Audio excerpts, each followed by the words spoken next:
अगर इसी पीडीएफ को डाउनलोड करना चाहते हैं तो लिंक वीडियो को डिस्क्रिप्शन बॉक्स में दिया गया है, जाइए अपने पीडीएफ को डाउनलोड कीजिए। मिडिल एजुकेशन के इस धमाकेदार वीडियो में आपका स्वागत है। लीजिए स्टूडेंट्स, अब आपके सामने कक्षा 10वीं हिंदी के उन सभी वस्तुनिष्ठ मतलब ओटी एडजेक्टिव टाइप क्वेश्चंस को लेकर के आ चुका हूं जो आपके एग्जाम में देखने को मिलेगा।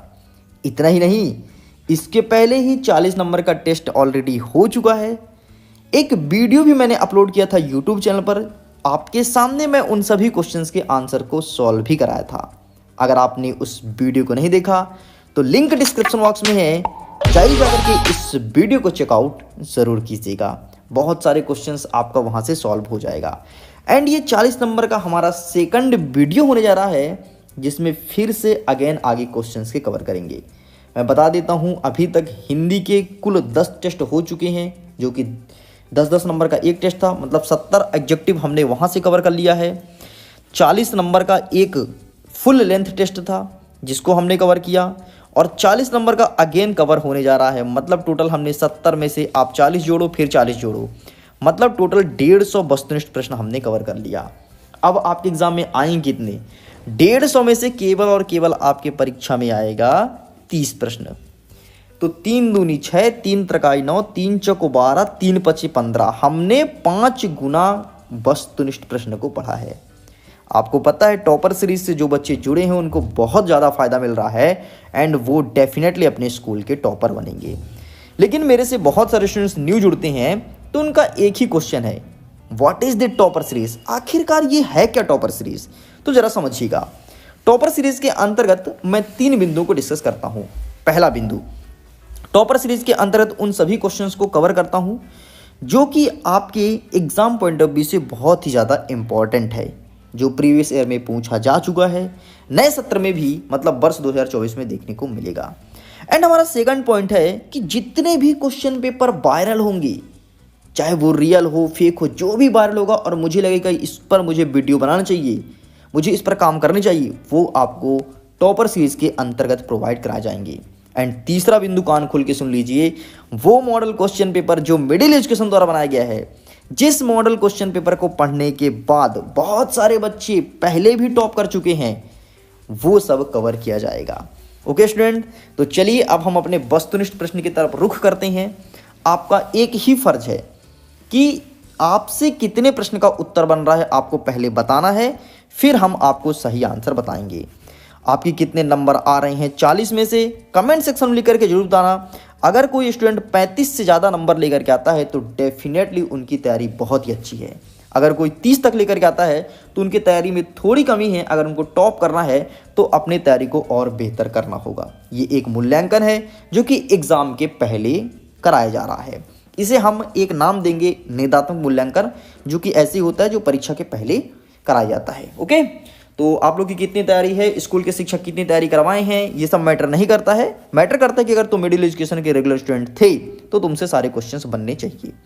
हमारा पहला नंबर कहता है कि सही विकल्प चुन करके लिखो। इसमें पहला नंबर, हिंदी पद्य साहित्य का दूसरा काल कौन सा है? देखो क्लियरली समझो एक बात को। आंसर तो मुझे लगता है बहुत सारे स्टूडेंट्स को पता ही होगा, लेकिन जिसको नहीं पता ध्यान सुनो। हिंदी पद्य साहित्य को 4 कालक्रम में बांटा गया है। पहला आता है आदिकाल, दूसरा आता है भक्ति काल, तीसरा आता है रीतिकाल और चौथा आता है आधुनिक काल। हमसे प्रश्न में पूछा गया कि दूसरा काल कौन सा है, तो आपका दूसरा काल यहाँ पर हो जाएगा भक्ति काल, अर्थात ऑप्शन नंबर बा इस करेक्ट आंसर। ओके, अगर आपने बा को टिक किया था तो आप 1 नंबर काउंट कर सकते हो। आगे देखते हैं, नेक्स्ट कहता है कि सूर के पद में भाषा है, मतलब सूरदास जी जो थे वो किस भाषा का यूज करते थे? वेरी सिंपल, बहुत ही आसान भाषा में हम इसका आंसर समझ सकते हैं और निकाल भी सकते हैं। देखो कैसे, एक बात बताओ बेटा, सूरदास जी किसके बारे में लिखते थे? ये तो कृष्ण जी के बारे में लिखते थे, है ना। कृष्ण के बारे में इन्होंने लिखा है कि काग के हाथ बड़े सजनी, हरी हाथ सुले गए माखन रोटी, है ना, ये लिखे हैं, जिसे आप वात्सल रस का एग्जाम्पल ही मानते हो।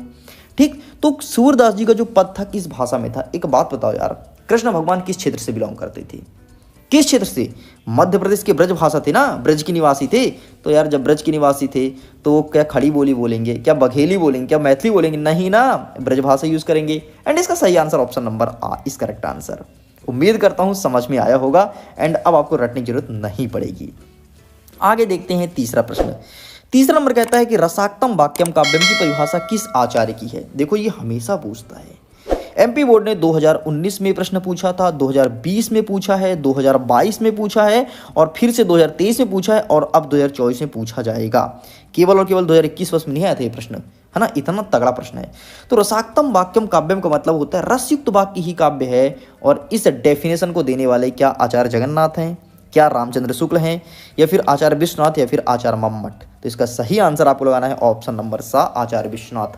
अगर आपने ये आंसर दिया है तो आप 1 नंबर अपना काउंट कर सकते हैं। आगे बढ़ते हैं चौथा नंबर। हमारा चौथा नंबर कहता है कि जुगुप्सा किस रस का स्थायी भाव है। बहुत ही प्यारा प्रश्न पूछा गया है।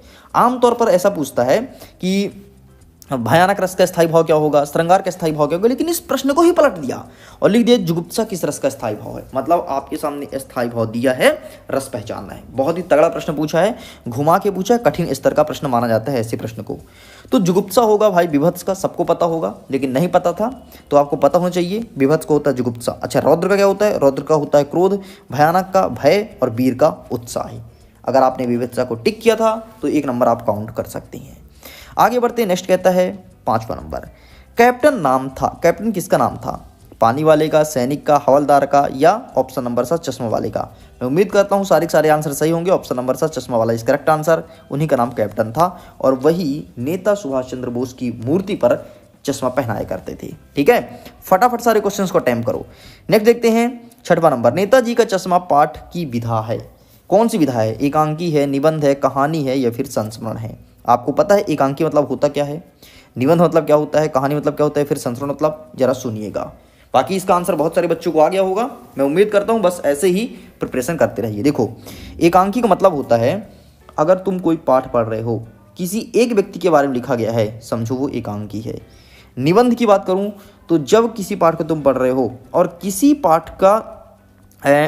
पाठ को विस्तृत रूप से वर्णन किया गया उसे कहते हैं निबंध।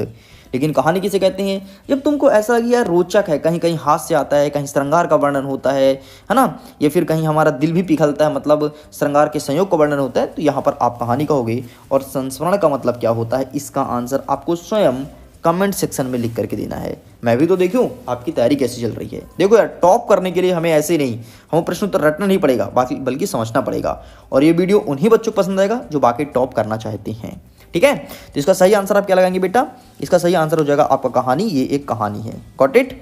चलिए आगे बढ़ते हैं। 7वां नंबर, तुलसीदास जी की रचना है, इनमें से रचना पहचानना है कौन सी रचना तुलसीदास की है। चाहे रामचरितमानस हो, प्रेम पच्चीसी हो, रामचंद्रिका, या फिर रस विलास। तो इसका सही आंसर हो जाएगा ऑप्शन नंबर आ, रामचरितमानस। रामचरितमानस एक महाकाव्य है, इस चीज़ को ध्यान रखना। प्रश्न सीधे तौर पर पूछता है कि रामचरितमानस महाकाव्य है, खंड काव्य है? तो ये एक महाकाव्य है जो कि सबसे प्रसिद्ध कृति है महाकाव्य में से।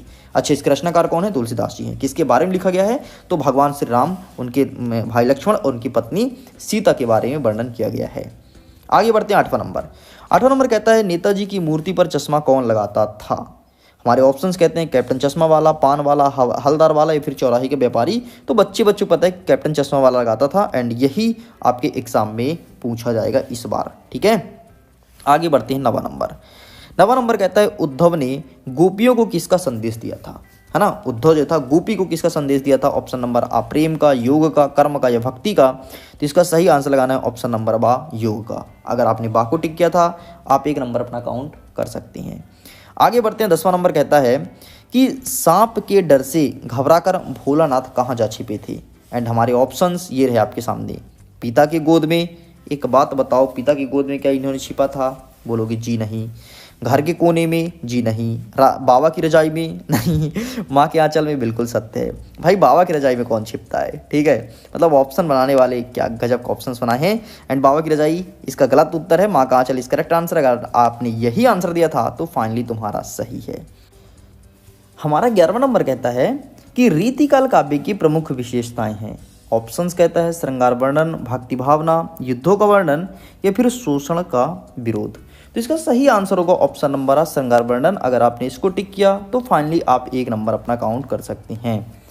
नेक्स्ट कहता है 12वां नंबर, बाल गोविंद भगत गाते समय क्या बजाते थे? हमारे ऑप्शंस कहते हैं सारंगी, ढोलक, खजड़ी, या फिर ढपला। तो इसका सही आंसर होगा ऑप्शन नंबर सा, खजड़ी इस करेक्ट आंसर।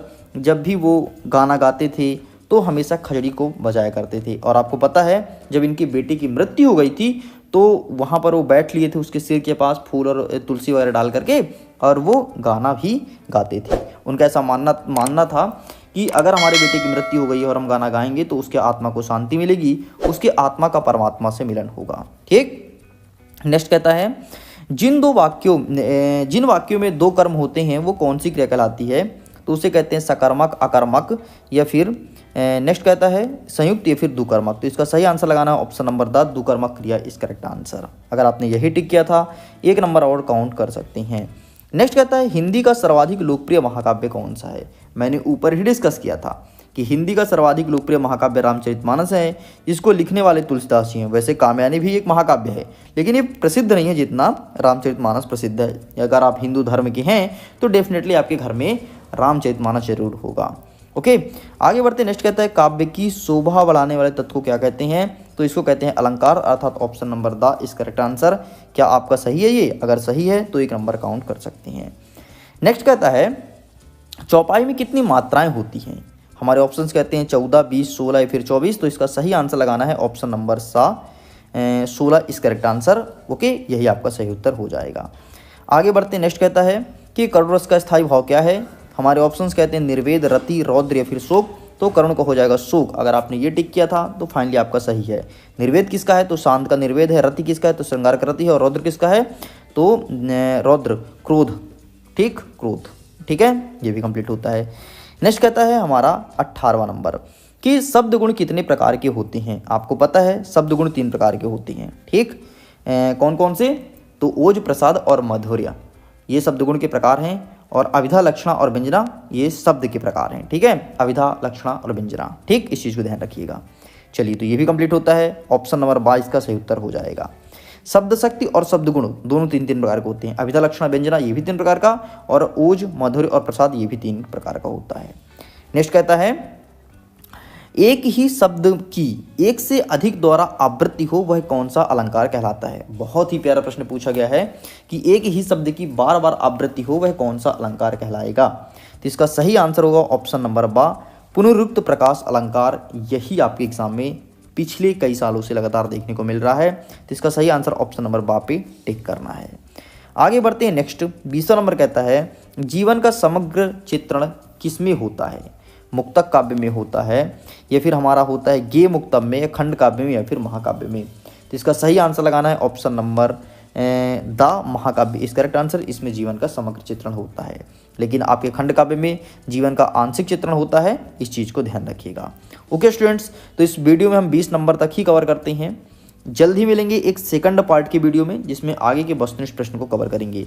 तो अब अपना मार्किंग कीजिए आप 20 में से आपने कितना नंबर पाया हमें कमेंट सेक्शन लिख करके जरूर बताइएगा, और इसके आगे के वीडियोस जल्द ही आपको देखने को मिलेगा।